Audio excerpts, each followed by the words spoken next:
In the name of Allah, the most gracious, the most merciful. My name is Kenny Bomer, and this is the series, The Top 50 Questions About Islam. Why does Islam oppose homosexuality? And what about freedom of choice?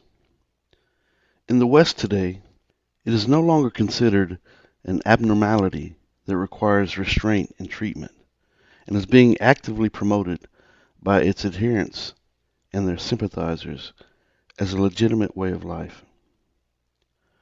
Arguments in favor of tolerance towards same-sex relationships are based on the assumption that homosexual behavior is biologically based and not merely learned from society. Islam considers homosexuality to be the result of human choice. Human beings are not robots that do only what they are programmed to do. They choose how to behave, and God holds them responsible for their choices.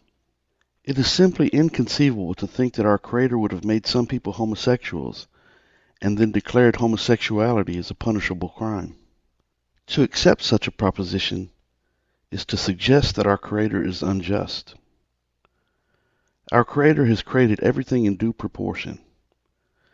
He established the means for populating the earth and maintaining it by the creation of the male and female, not only in man, but among almost all living things.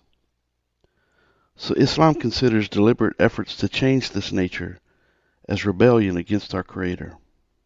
Inclinations can exist within humans towards a variety of natural acts, as well as unnatural ones, such as rape, pedophilia, or bestiality. These inclinations may arise from media influence or direct contact. However, that does not mean that free rein should be given to them. Muslims are under obligation to control and overcome such inclinations and to live in obedience to our Creator. And it should be noted that Islam did not introduce anti-gay legislation to the world. The texts of the Torah are replete with clear condemnation of such practices. But among the things foretold by the Prophet of Islam, Muhammad, peace be upon him, is this. He said that immorality will not appear among the people to the extent that they publicize it, but that painful diseases will spread among them which were not known to their predecessors. Narrated in authentic hadith.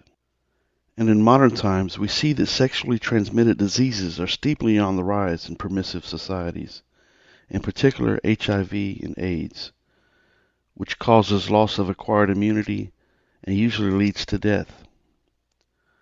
The early spread of AIDS was first observed among homosexual communities.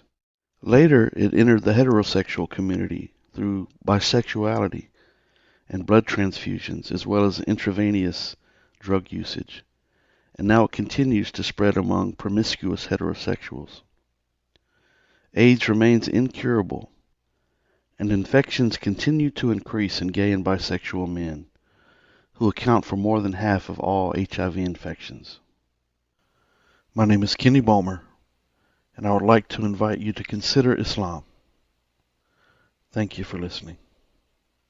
The books Consider Islam, first and second edition, as well as Your Right to Self-Identify, My Right to Disagree, Who's Oppressing Whom, are all available on Amazon and also on kennybomer.com.